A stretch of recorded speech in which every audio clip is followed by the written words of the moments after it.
അങ്ങനെ അവർ അത്താഴമൊക്കെ കഴിച്ച് സുഖമായി ഉറങ്ങി. നേരം വെളുത്തപ്പോൾ അമ്മയുടെ അലർച്ച കേട്ടാണ് നന്ദനെ കണ്ണു തുറക്കുന്നത്. എടി നന്ദനെ, നന്ദനെ, എഴുന്നേക്ക് പെണ്ണെ, നിനക്ക് ട്യൂഷന് പോകണ്ടേ? +1 ട്യൂഷന്റെ കാര്യമാണ് അമ്മ പറഞ്ഞത്. ക്ലാസ് തുടങ്ങി അന്ന് തൊട്ട് ട്യൂഷൻ സ്റ്റാർട്ട് ചെയ്തു.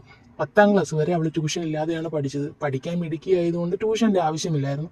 +1 ആയപ്പോഴേക്കും ട്യൂഷൻ വേണമെന്ന് വീട്ടുകാർക്ക് ഒരേ വാശി. കാരണം ഇനി അങ്ങോട്ട് വലിയ ക്ലാസ്സുകളാണല്ലോ. അങ്ങനെ അമ്മയുടെ അലർച്ച കേട്ടവൾ ചാടി എണീറ്റു. വേഗം ബാത്റൂമിൽ പോയി ഫ്രഷായി വന്നു. ഈ അമ്മ ഒരു സമാധാനവും തരത്തില്ല. കുറച്ച് നേരം കൂടി കിടന്ന് ഉറങ്ങാൻ അമ്മ സമ്മതിക്കൂല. കുറച്ച് നേരം കൂടി കിടന്ന് ഉറങ്ങിയാൽ ട്യൂഷൻ ആര് പോവും? ഇവളുടെ ഒരു കാര്യം, ഇങ്ങനെ ഒരു ഉറക്കപ്രാന്തി എന്ന് പറഞ്ഞുകൊണ്ട് അമ്മ നല്ല ചൂട് ഇഡലിയും സാമ്പാറും അവളുടെ മുന്നിലേക്ക് കൊണ്ടുവച്ചു. അതേപോലെ കോഫിയും, അവൾക്ക് കോഫി ഭയങ്കര ഇഷ്ടമാണ്. അങ്ങനെ ഇഡലിയും സാമ്പാറും കോഫിയും കൂടെ അവൾ ആസ്വദിച്ച് കഴിച്ചു. അതിനുശേഷം പിന്നെ മേക്കപ്പാണ്. ഇനി മേക്കപ്പ് ചെയ്യാൻ വേണം 1.5 മണിക്കൂർ. അമ്മ പിറുപിറുത്തു. അവൾ കണ്ണാടിയുടെ മുമ്പിൽ നിന്ന് നന്നായിട്ട് ഒരുങ്ങി മേക്കപ്പൊക്കെ ചെയ്ത് സുന്ദരി കുട്ടിയായി. ഇന്നത്തെ വേഷം പട്ടുപാവാട ഉടുപ്പാണ്, അതും പിങ്ക് കളർ ഇട്ടിട്ട് എന്താ ഒരു ഭംഗി. അമ്മ മനസ്സിൽ വിചാരിച്ചു, തൻ്റെ മകൾക്ക് എന്ത് സൗന്ദര്യം. വേണ്ട, പറഞ്ഞു കഴിഞ്ഞാൽ താൻ തന്നെ തൻ്റെ മകൾക്ക് കണ്ണിടുന്നതിന് തുല്യമാവും, അമ്മ മനസ്സിൽ വിചാരിച്ചു. അപ്പോഴേക്കും അച്ഛൻ കൊണ്ടാക്കാനായിട്ട് റെഡിയായി വന്നു. അങ്ങനെ അച്ഛൻ്റെ സ്കൂട്ടറിൽ അവൾ കാഴ്ചകളൊക്കെ കണ്ട് ട്യൂഷൻ സെന്ററിലെത്തി. അപ്പോൾ പതിവ് പോലെ അവളുടെ കൂട്ടുകാരി നീതു അവളെ നോക്കിക്കൊണ്ട് നിൽപ്പുണ്ടായിരുന്നു. നീതുവിൻ്റെ കയ്യിലൊരു പൊതി. എന്താടി പിന്നെ നിന്റെ കയ്യിലൊരു പൊതി? നന്ദന ചോദിച്ചു. അത് നിനക്ക് ഒരു സ്പെഷ്യൽ എൻ്റെ അമ്മ ഉണ്ടാക്കി തന്നിട്ടുണ്ട്. എനിക്ക് വേണ്ടി ഉണ്ടാക്കിയതാ, നിന്റെയും സ്പെഷ്യൽ ആണല്ലോ, അതുകൊണ്ട് കുറച്ച് നിനക്കായിട്ട് ഞാൻ എടുത്തു. അങ്ങനെ അതിൽ നിന്ന് ഒരു ഉണ്ണിയപ്പം നീതു നന്ദനയുടെ വായിലേക്ക് വെച്ചു കൊടുത്തു. കുറച്ച് നന്ദന നീതുവിൻ്റെ വായിലേക്കും. ഇനി ഇത് എൻ്റെ കയ്യിൽ തന്നാൽ ശരിയാവത്തില്ല, ചിലപ്പോൾ ഇത് ഞാൻ തന്നെ അങ്ങ് തിന്നു തീർക്കും, അതുകൊണ്ട് നീ നിന്റെ ബാഗിലോട്ട് എടുത്ത് വെച്ചോ കൈയോടെ എന്ന് പറഞ്ഞിട്ട് നീതു ഉണ്ണിയപ്പത്തിൻ്റെ പൊതി നന്ദനയ്ക്ക് നീട്ടി. നന്ദന അത് ബാഗിൽ വെച്ചു. അതിനുശേഷം ക്ലാസ് അവർ ശ്രദ്ധയോടെ കേട്ടു.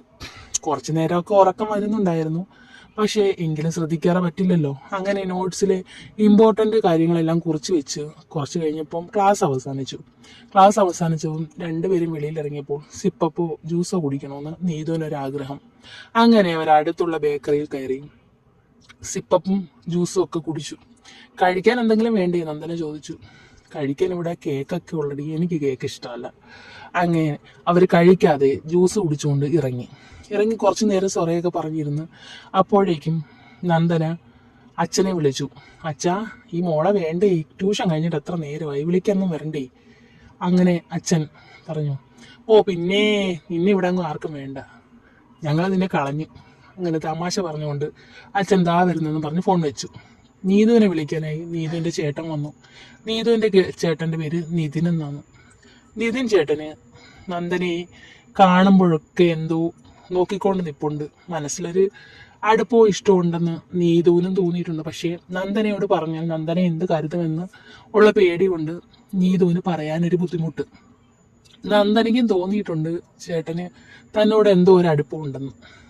പക്ഷെ നന്ദന അത് മൈൻഡ് ചെയ്യാറില്ല. അങ്ങനെ നീതുവിൻ്റെ ചേട്ടൻ കൊണ്ടുപോയി, നന്ദനയുടെ അച്ഛനും കൊണ്ടുപോയി. അങ്ങനെ വീട്ടിൽ ചെന്നതും തുരുതുര വീണ്ടും നീതുവിൻ്റെ കോള്.